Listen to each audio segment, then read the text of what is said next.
She was 7 years old, wearing a pink backpack, and she had already packed her own suitcase.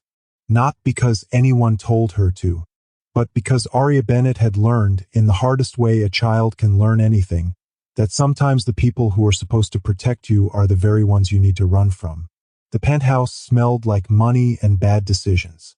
That was the only way Arya could describe it, though she wouldn't have used those exact words because she was 7 and her vocabulary, while impressive for her age, had not yet expanded to include existential irony. She would have said it smelled like the inside of a fancy car, clean and cold and belonging to someone else, which was accurate. Everything in this place belonged to someone else.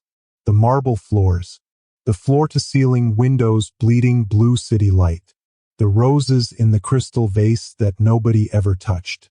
All of it belonged to Park Seo-jin, and Arya was beginning to understand, with the quiet clarity that grief gives to children far too early, that she did not.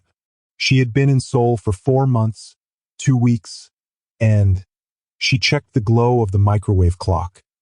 Approximately 6 hours since the last time someone had remembered to feed her dinner.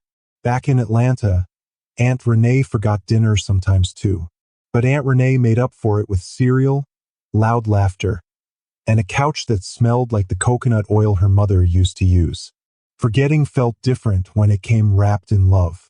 Here it just felt like what it was. Arya had come to the kitchen for water.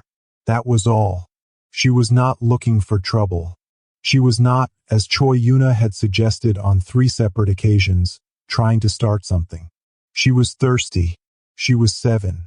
These were not complicated facts. She had padded in on bare feet, her braids half unraveled from sleep. Simone Bennett's old, oversized Atlanta Braves t-shirt hanging past her knees, and she had found Yuna standing at the kitchen island with a glass of red wine and the particular expression of a woman who had been waiting for an excuse. Yuna was beautiful the way expensive things are beautiful, precisely, deliberately, and with an unspoken warning not to touch. She had cheekbones that could file documents and a wardrobe that cost more than Aunt Renee's car.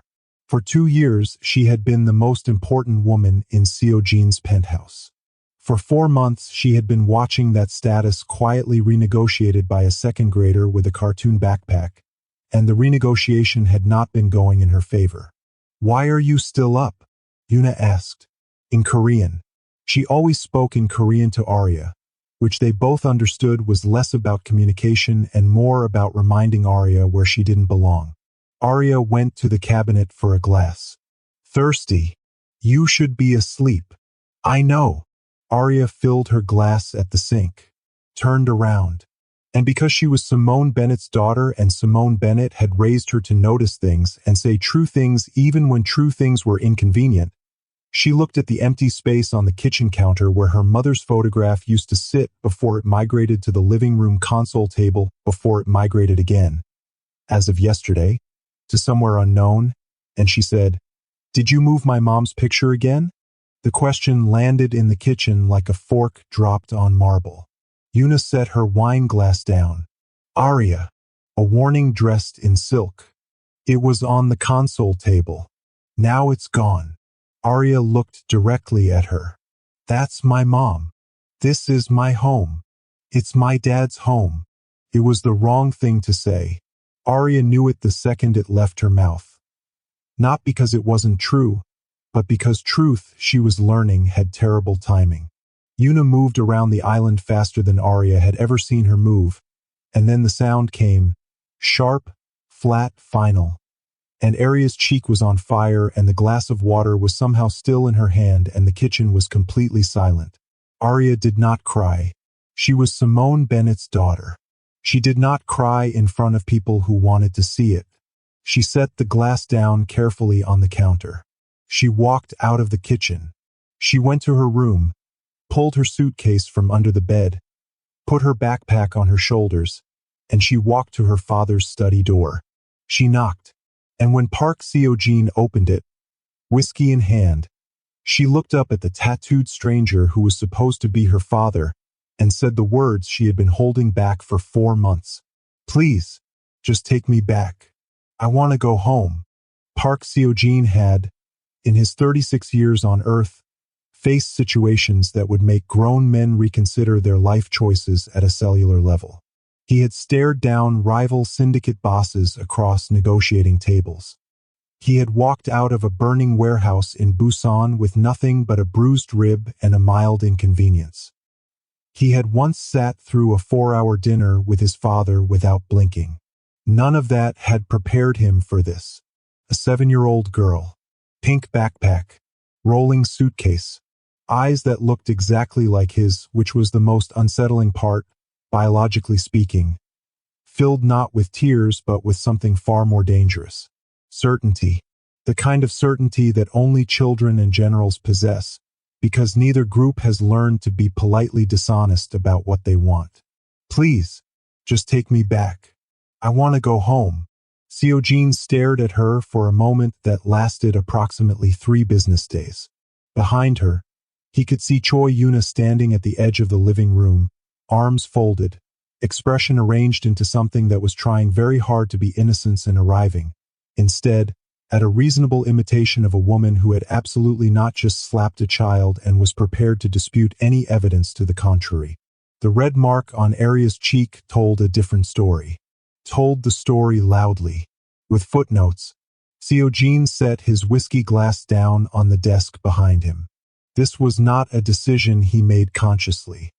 His hand simply put the glass down because his hand understood, before his brain had fully caught up, that whatever happened next required both hands free and a completely clear head.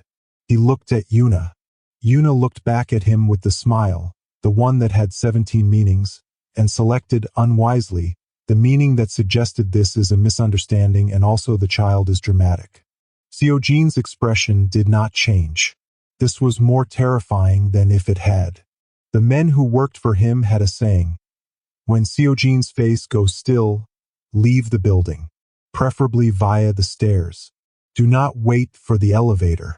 Yuna did not know this saying. This was, in retrospect, her most significant strategic failure. She provoked me, Yuna said, in Korean, smooth and unhurried. She's been provoking me for weeks, Seojin. You don't see it because... Get out. 2 words. Quiet as a closed door. Yuna blinked. Excuse me? I will not repeat myself. Now, here is the thing about Choi Yuna. She was not, by nature, a woman who accepted instructions from anyone without at least a brief negotiation. She had successfully renegotiated her position in this penthouse on at least 4 prior occasions.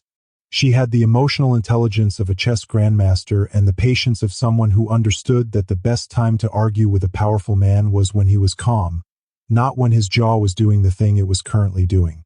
Unfortunately, she chose this moment to attempt negotiation anyway. You're overreacting. She's a child who, Yuna, doesn't understand boundaries, and if you would just, Yuna, listen for one moment instead of, if you say one more word in this room, Seojin said, still quiet, I will have Taeyong pack your things. He is not gentle with silk. Yuna closed her mouth. She opened it again, old habits, and then she looked at his face properly for the first time since he had walked out of the study, and she closed it again. Permanently, or at least for the evening. She left before sunrise. 3 bags. No goodbye. The roses in the crystal vase watched her go without comment, which was more grace than she deserved. Seojin turned back to Arya. Arya was watching all of this with the focused attention of someone watching a nature documentary about a species she did not fully understand but found genuinely educational. When Yuna's heels finally disappeared down the hallway, Arya looked up at Seojin and said, with complete sincerity, "Is she coming back?" "No." Arya considered this. "Okay. Then, she moved my mom's picture 3 times. I know. 3 times is a lot. It is. The last time she put it in the drawer with the takeout menus." Arya's tone carried the specific gravity of a child delivering a war crimes report. "My mom was next to a pizza flyer." Seojin said nothing, but something moved across his face, brief, involuntary, that might, in different lighting, have been the beginning of a man remembering that he was capable of feeling things. He crouched down to her level. "Are you hungry?" Arya looked at him. "You already asked me that. Last time. Last time you didn't answer." She thought about this seriously, the way she thought about most things. "Cereal," she said finally. "If you have cereal." He stood, walked to the kitchen, opened 3 cabinets before admitting internally that he had absolutely no idea what he kept in his own kitchen because he had a chef who handled Tuesdays through Sundays and he personally handled nothing.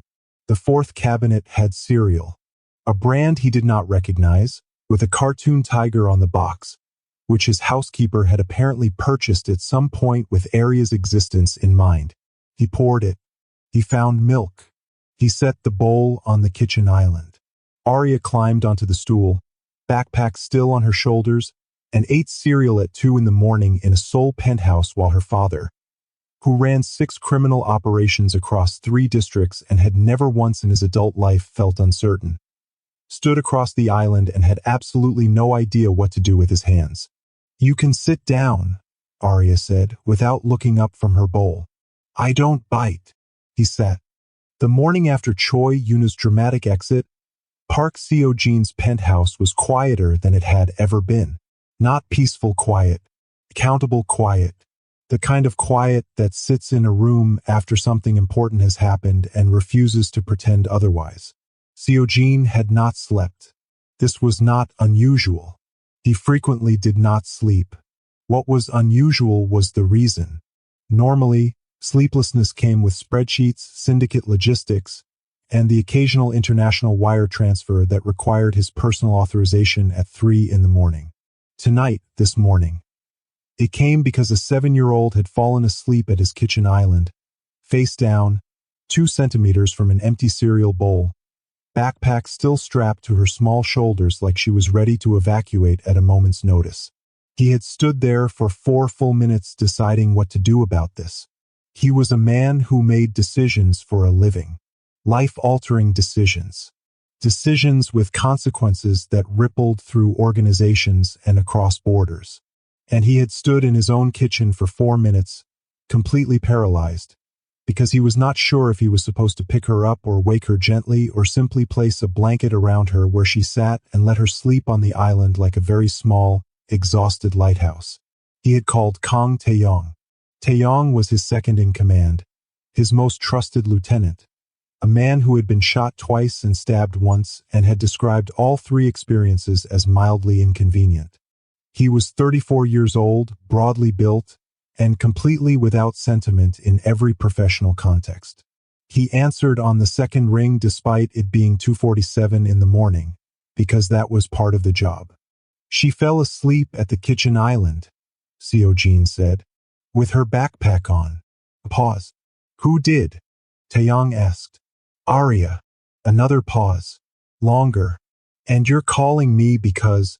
How do I move her without waking her?" The silence on the other end of the phone was the loudest silence Seo-jin had experienced since his father's funeral. He could actually hear Taeyong processing the fact that the man who had once negotiated a hostage situation from a moving vehicle was calling him at 3 in the morning for parenting advice. "You just pick her up," Taeyong said slowly, as though explaining gravity to someone who had recently discovered it was optional. "Support her head. Walk to the bedroom. Put her down. What if she wakes up? Then she's awake." "That's not helpful, Taeyong." "Boss." Careful pause. "You have run this organization for 11 years. You once talked 3 armed men into putting down their weapons using only logic and mild intimidation. You can carry a sleeping child to her room. She still has the backpack on. Take the backpack off first." Seo-jin had taken the backpack off first. Arya had stirred, mumbled something in English that sounded like "I already fed the cat." She did not own a cat, had never owned a cat, and the statement therefore raised more questions than it answered, and then settled back into sleep with the boneless confidence of someone who had decided, at a cellular level, that she was safe. That had been the strangest part. Not the logistics of carrying her. The way she had settled. like a decision had been made somewhere below consciousness, quietly, without her permission or his. He had stood in the doorway of her room for longer than was strictly necessary. By 7 in the morning, Arya was awake, had located the kitchen, had identified that there was more cereal, and had helped herself with the self-sufficiency of a child who had spent a significant portion of her life figuring things out alone. Jean found her on the kitchen stool, backpack mercifully not on this time, eating cereal and examining him with the focused assessment of a scientist who has discovered an unusual specimen and is deciding how to categorize it. "You look tired," she said. "Good morning," he said. "Did you sleep?" "Briefly." She nodded, apparently satisfied with this answer. Then, "Do you have a housekeeper?" "Yes." "What's her name?" "Mrs. O." "Is she nice?" Jean considered this honestly. Mrs. O was 61 years old, 4'11", and had been managing his household for 6 years with the iron efficiency of a woman who had decided that excellence was a moral position. She was not warm in the conventional sense. She was competent in the way that cathedrals are competent, structurally impeccable and mildly intimidating. "She is professional," he said diplomatically. Arya accepted this. Then, "What do I call you?" The question arrived without warning, the way Arya's questions tended to, slipped casually between spoonfuls of cereal like it wasn't the most loaded thing anyone had said to him in years. He sat down across from her. The kitchen island between them felt both enormous and insufficient. "What do you want to call me?" he asked. She thought about it with visible seriousness. "Not Dad," she said. "That's weird. We just met." "Fair." "Not Mr. Park. That's what my teachers are called." "Also fair." She tilted her head, looked at him with those eyes, his eyes, Simone's face, the universe's idea of a joke. "Can I call you Jean?" "That is my name." "Okay, Jean." She returned to her cereal. "Do you know how to make pancakes?" "No." "That's okay." She shrugged with the diplomatic generosity of someone lowering their expectations in real time. "We can learn together." Jean looked at the small, practical, undefeated person sitting in his kitchen calling him by his first name and suggesting joint culinary education at 7 in the morning, and he felt something shift in his chest, tectonic, slow, and completely irreversible. He got up, found the flour, read the back of the packet. And Park Jean, who ran 6 criminal operations across 3 districts, began learning to make pancakes. The first batch was a disaster. The second was debatable. The third Arya declared almost good, which, from a Bennett woman, he was already beginning to understand, was the highest available praise. 3 weeks after Yuna's exit, the penthouse had quietly, without anyone formally announcing it, begun to change. Small things first. Simone Bennett's photograph was back on the console table. Permanently.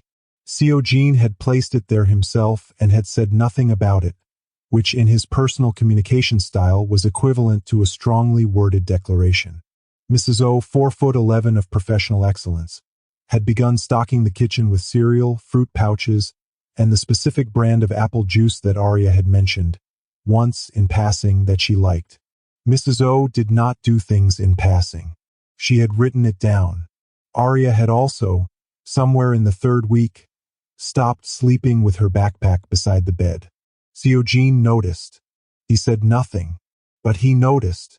What he did not notice, because he was a man who was very good at watching for threats from directions he expected, was the threat assembling itself from the direction he had dismissed. It started with a phone call he took in his study on a Tuesday morning, while Arya was in the living room engaged in a fierce negotiation with the television remote and a nature documentary she had not chosen but was now emotionally invested in. The call was from his older brother.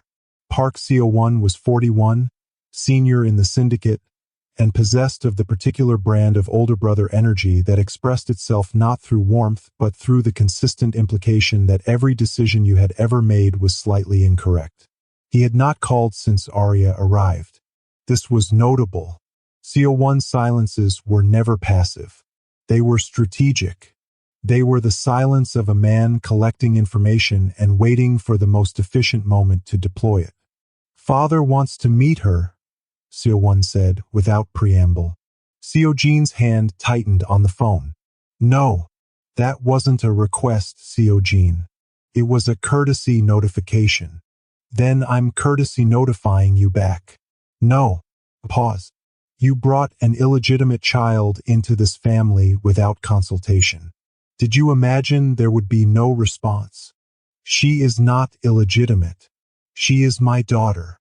That distinction, CO1 said pleasantly, is exactly what Father wants to discuss. The call ended. CO-Jean sat in his study for a long moment. Through the closed door, he could hear Arya telling the television documentary that the cheetah was definitely going to catch the gazelle and it should just accept this. She sounded very certain. She sounded like her mother. He picked up the phone and called Taeyong. I need eyes on my father's movements, he said. Starting now. Pause. How serious? Serious enough that I'm asking. That was all Taeyong needed. The second thing happened 4 days later.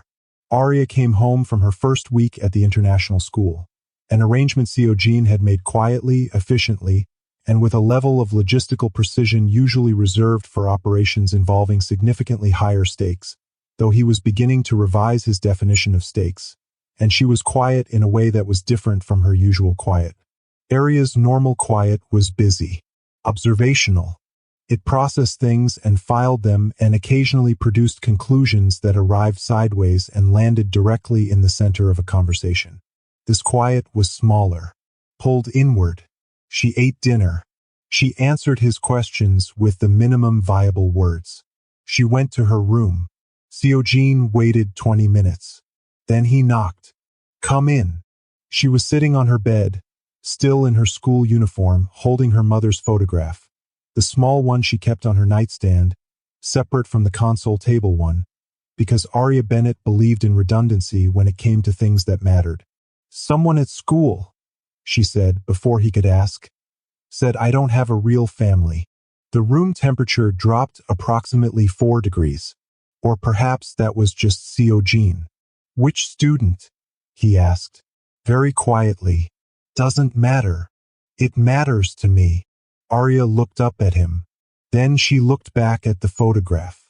She said that people like me, she paused, choosing words with the careful precision of someone who has been hurt and is trying to describe the shape of it without reopening it, don't belong in families like yours.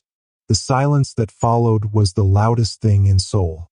CO-Jean crossed the room, sat beside her on the bed, said nothing for a moment because some things deserve the dignity of silence before the response. Then, she is wrong. How do you know? Because, he said, you are sitting in my home eating my terrible pancakes, calling me by my first name, and your mother's photograph is on my console table. He paused. That is a family. It does not look like other families, but it is one. Arya considered this with characteristic seriousness. Then, your pancakes are getting better. Marginally. Like a 6 out of 10 now. Last week I was a 4. Progress, she said, and leaned, just slightly, against his arm. Outside the penthouse, 43 floors below, a black car had been parked on the same street for 3 days. The driver had not moved. The plates were registered to a company that did not exist. Taeyong had already photographed them. He sent the image to CO-Jean at 11:47 that night with one message. Your father's men. They've been watching the school. The black car disappeared on a Thursday. That was the problem. Taeyong called at 6:14 in the morning, while CO-Jean was standing in the kitchen watching toast, actual toast, because Arya had declared last Tuesday that a grown man who could only make cereal and bad pancakes was, quote, a culinary tragedy, and the call came with the specific tone Taeyong reserved for information that required immediate sitting down. The car is gone. Since when? Sometime between 2 and 4 this morning. No footage. Someone cut the building's external cameras. Seojin put the toast down. All of them, just the east-facing ones. Pause that carried weight. The school-facing ones. The kitchen was very quiet.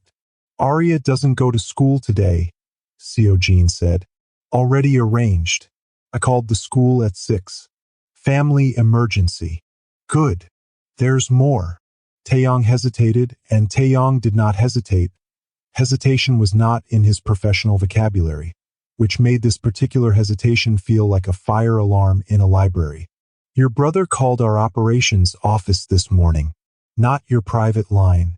The operations office. He asked for a formal meeting. Today.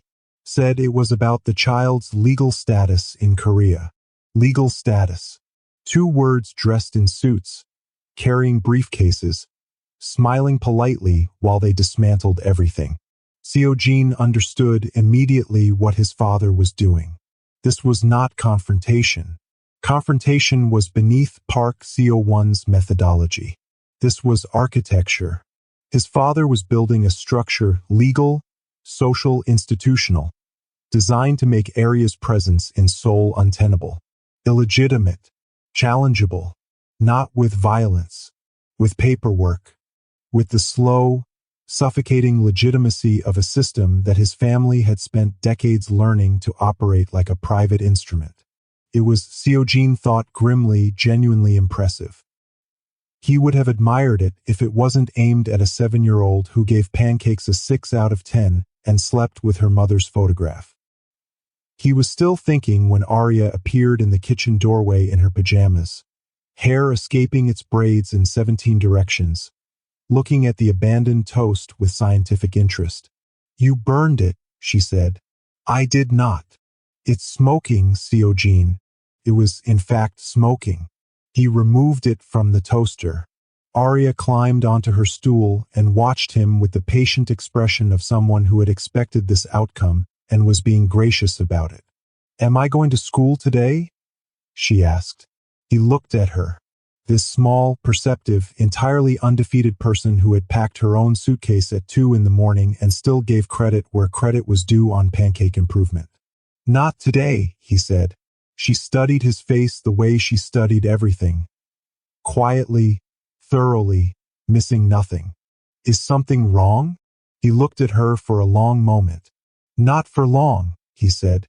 And he picked up his phone and called the one person in Seoul his father had never been able to predict, outmaneuver, or intimidate. His mother.